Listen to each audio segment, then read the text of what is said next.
दे धडक बेधडक आपल्या परिसरातील ताज्या घडामोडी, घटना, समस्या, विविध क्षेत्रातील सर्वदूर बातम्या पाहण्यासाठी लोकशक्ती लाईव्ह न्यूज चॅनलला सबस्क्राईब करा आणि नोटिफिकेशन मिळवण्यासाठी बेल आयकॉनला प्रेस करा।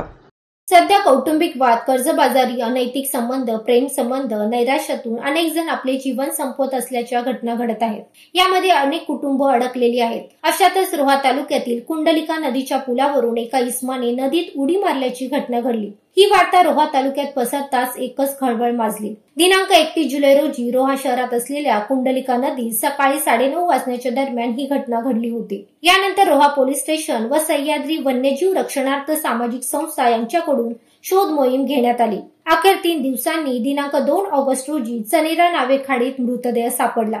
श्रीकृष्णनगर कळवा रोड भुवनेश्वर येथील संजय दगडू पाबरेकर वय वर्ष 49 यांचा हा मृतदेह असल्याचे निष्पन्न झाले। संजय पाबरेकर यांच्या पत्नीने ते बेपत्ता झाल्याची तक्रार पोलीस ठाण्यात नोंदवली होती। मात्र त्यांचा थेट मृतदेह सापडल्याने पाबरेकर कुटुंबावर मोठा आघात झाला आहे। संजय यांनी नदीच्या पाण्यात उडी का मारली, एवढे टोकाचे पाऊल उचलण्यास त्यांना कोणत्या घटनेने भाग पाडले, याचा शोध आता रोहा पोलीस निरीक्षक देवीदास मुपडे यांच्या मार्गदर्शनाखाली सुरू आहे।